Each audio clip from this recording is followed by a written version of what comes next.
Greetings, Kratic here. Very excited to bring you new wizard speed builds for Firebirds. So next season we have the ethereal weapons that are going to change up our builds quite a bit. So that alone is going to make a huge difference. So we have the Wizardspike, and then we also have the Oculus that can be used for speeds in a speed setting. And both of these require slightly different composition that actually change up how you play the build as well. So it's going to be rather interesting to find and gear for, and yeah, let's dive in. Greetings. So something to note is going to be the footage that you are going to see is going to be of the Oculus variation here that I have.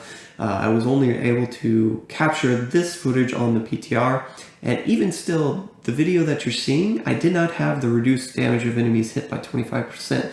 So you can do some really nifty things with that as far as, like, I was running armor gems, you can now just run topazes, for example. So just keep this in mind that the footage that I have is only going to be of the Oculus. I did test the Wizardspike near the end of the PTR in a GR speed setting, and it was looking very promising. So I will say that the Wizardspike lent itself more to after you had augmentations, higher Paragon sort of setup, because you are a little bit more glass cannon without, like if your dodge goes down from the Gogok and you don't have Unwavering Will for whatever reason, you will be a lot more vulnerable with the Wizardspike build than you will with the Oculus because of this affix, to give you extra, DR when you hit enemies, right? So Oculus is going to be my recommendation for low Paragon, early season. Definitely going to be a great build. Let's go over this variation real quick because it's a nice variation, and it's going to get you acquainted with this Wizardspike one, in fact. So we're running, as you'll notice here, no convention of elements. We're not running Squirt's Necklace with Mantle of Channeling, which would be focus and restraint with Squirts with Mantle of Channeling as an option. But we are instead running the Endless Walk with Obsidian Ring of the Zodiac. And you might be wondering why. I'm going to tell you, this is an amazing item that will make your life with Firebirds mirror images so much more enjoyable. Your speeds will feel great, just because you can spawn the mirror image duplicates at will, basically. The Zodiac, when you're channeling Disintegrate, will reset your cooldowns of Mirror Image and Explosive Blast rather readily. So you'll be casting Explosive Blast as more of a DPS option quite often, and you'll also be able to reset your duplicates all the time, basically. Whenever you need to spawn them, you can. Now that doesn't mean you want to spawn them all the time. If you can optimize it, you will withhold casting of your mirror images until you actually need to cast them to focus your Obsidian Ring and the Zodiac procs on your Explosive Blast, get all the more Firebird 6-piece combustion procs out onto enemies with your Explosive Blast as well, right? To this end, we usually in this sort of build, you would have Frost Nova. Frost Nova is a great means to keep enemies at bay. Your mirror images will freeze them.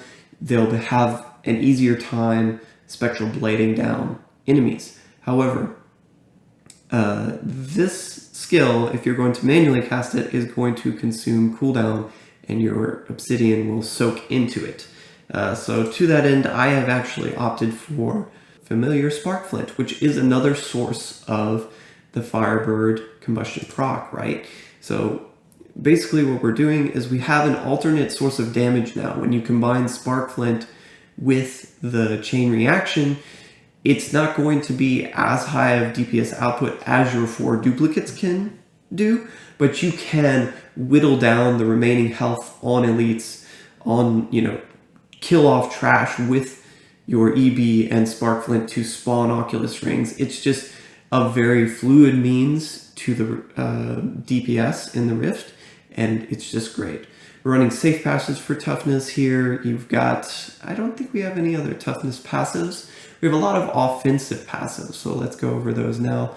We obviously have Bane of the Trapped, We have Gogok in the build because we're channeling, and we're also running Zei Stone of Vengeance, and I'll get into that in a little bit. It's rather cute with positioning and stuff with one of our passives, Audacity. So as you can see, this is normally going to be a very close-up build. Most of the time you will want to teleport right next to your enemy, specifically elites, because we are running the all-killed set, obviously with the elite damage reduction, and multiplier there. Captain Crimson's for multiplier with our high cooldown setup. We are running extremely high cooldown here just to make sure that we can, have a good base to our casting our mirror images and just getting out even more explosive blast casts, as well as giving the multiplier from Captain Crimson's. It's just a very good synergy. And then of course you get the resource cost reduction here, combined with the RCR on the shoulder piece, and the Obsidian gives you a nice base level of toughness actually from the damage reduction that you get from this set as well. And then, yeah, so we're also running elemental exposure. Unfortunately, with the Ethereals, they do not spawn with a damage type, so you're not going to get a stack of elemental exposure for the Oculus. And with this version of the build, since we are swapping out of the cold element into a fire element, which we already have, you're only going to get 2 stacks of elemental exposure with this particular version, as compared to, maybe 3 that you could get with others. We have evocation in the build, obviously, for helping out. We have conflagration. Just with this extra toughness, you can also just gear more damage through conflagration, debuff that crit on enemies. This will help your crit chance, which is quite nice. And then we're running temporal flux. So this is the odd choice in the build that actually makes a lot of sense in combination with the Zei Stone of Vengeance. So how Zei Stone of Vengeance works is you get base, if an enemy is like right up next to you, you automatically get the 14.4 at this level of gem percent multiplier. If they're 10 yards away, you get 2 stacks. So you would get 28% multiplier. Well, how it happens is when you spawn the mirror images, sometimes they're not attacking towards your character. Sometimes their spectral blades are going outward. And even if they're standing right next to you, you're still benefiting from probably at least 2 stacks of this Zei Stone of Vengeance multiplier, which makes it more beneficial, especially with already having 45% elite damage. That's another benefit of the Oculus, by the way. 15% elite damage, huge, in combination with the 30% here. So it's like you have a furnace almost, pretty much. So anyways, the Zei Stone of Vengeance, to come back to this, can be very nice for also when you have to teleport away from your images. So this actually enables, because we have the temporal flux, we can actually proc Bane of the Trapped at range. Let's say you're attacking, you jump on elite, but the Oculus Ring spawns half a screen away. You can still spawn your images next to that elite, jump into the Oculus Ring, and use your beam to slow them with the temporal flux, and still benefit from Bane of the Trapped, and you get the extra multiplier from being at range with the Zei Stone of Vengeance. Granted, you will lose Audacity if you are at that mid-range to, screen distance, but overall, this preserves your multiplier. It gives you a lot of flexibility on how you're going to engage within the Rift, and just makes the build a little bit more interesting, I think. So that's the basis of this version. It's very safe, it's very strong, it's very good at speed clearing, and will do better at those lower GRs, lower Paragons. It's going to be a nice hit. Now, I don't know if I mentioned it, but the reason we're able to put cooldown on the source here is because the Oculus rolls with up to 7 critical hits, grant up to 7 arcane power. So APoC is going to come on the weapon here, which is huge. It's going to be the hits from the mirror images really proc APoC quite often, because they put out so many attacks. So this is how you're really keeping up your arcane power. If you're not casting your images regularly, you'll notice your arcane power pool will start to dip because you are spending a lot of arcane power with Disintegrate, right? So with this version, not as much because we are attacking a little bit slower. We don't care as much about attack speed, so we're going to spec into Fate's Lapse instead of Focused Mind for our Enchantress. Gives us double second life, so you have the Firebirds 2-piece and then you have the Enchantress, so it's going to be quite a nice way to help you survive as well, keep up your key count, and continue through the Rift. Now, Tasker and Theo, you may be wondering about this. While the number of hits that the images put out overall is not going to improve all that much, maybe more than 30% more, the rate at which they attack and the clarity at which they get to their actions will improve significantly. If you're not using Ace Quartz Necklace, you should definitely be running Tasker and Theo. I highly advise it. You will see nice returns with this item, especially for speedruns. Going into the higher Paragon setup, I'm really excited to run this because once you're able to gear for it, the Wizardspike with the higher attack speed should be able to outclass the DPS that an Oculus can put out. Oculus will be great for initially jumping on enemies, so if you can kill an elite pack within like 2 or 3 seconds, the Oculus will always win. However, if you can jump on an elite pack and it takes like 4 seconds, 5 seconds to where you would be able to stack at least 2 stacks of Wizardspike on the elite pack, then this is going to start to win out and excel in those situations where you have trouble getting your mirror images to attack the right enemy. In those times where you're seemingly wasting time not killing the enemy, you're still stacking Wizardspike. So whenever your mirror images come back and finally attack the correct target, it's going to decimate them, right? So this will be the better setup in my mind. So another point about the Wizardspike that is very appealing is that it should be easier to acquire in season. Even though you have to worry a little bit about the attack speed and cooldown, they don't have to be perfected on this weapon for you to use it. You still have to worry about the legendary power and the passive that you get on it. But compared to the Oculus, Oculus comes with a damage increase range from 75% to 100 that can greatly affect the amount of DPS that you can put out with that weapon.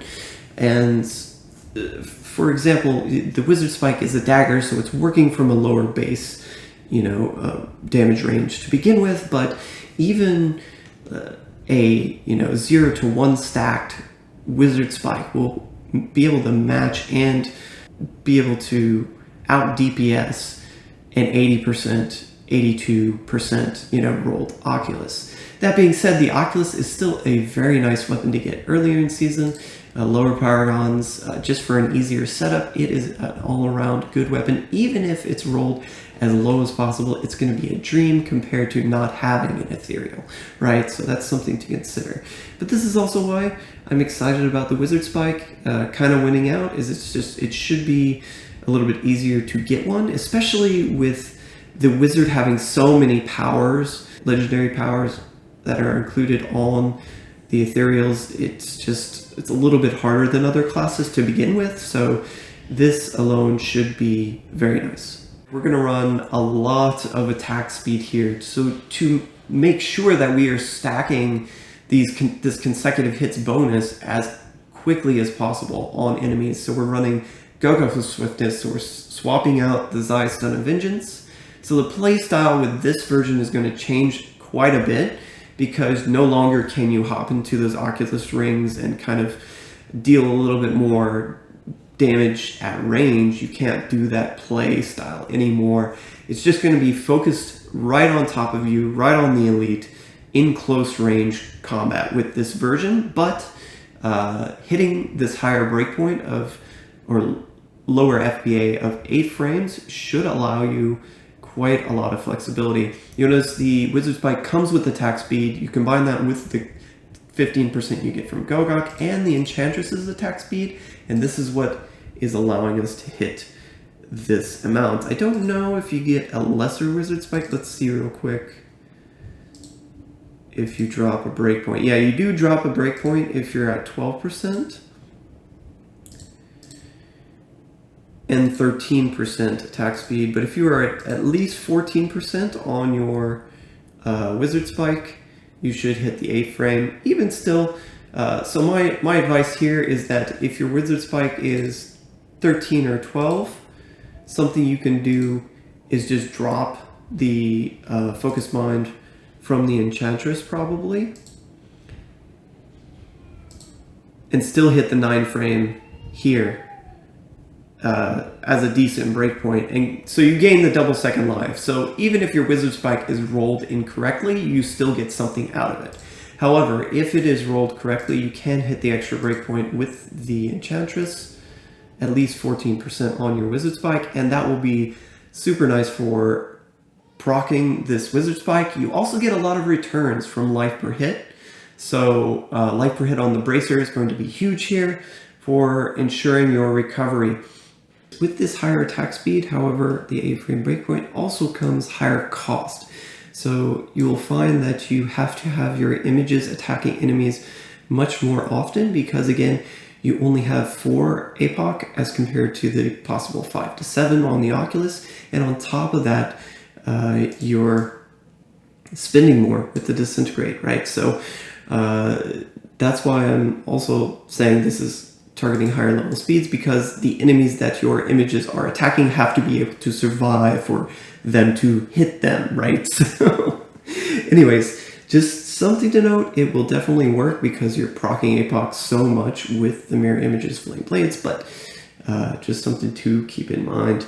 If you do run this variation at a lower speed and you want to make able that you can get it, you can swap out. It's a little bit painful. The skill here for Power of the Storm, which incidentally will give you an extra elemental exposure stack, but I wouldn't run this as a base speed. You should have enough targets with your mirror images, and you should be able to spawn them more readily with the Obsidian Ring of the Zodiac, that you shouldn't need to swap out of this all that often. So another cool thing about the Wizardspike at high attack speed is that you can actually cast your Spectral Blade manually in between your Taeguk channeling and still support Taeguk really easily without as much risk of it dropping if you were to get interrupted, right?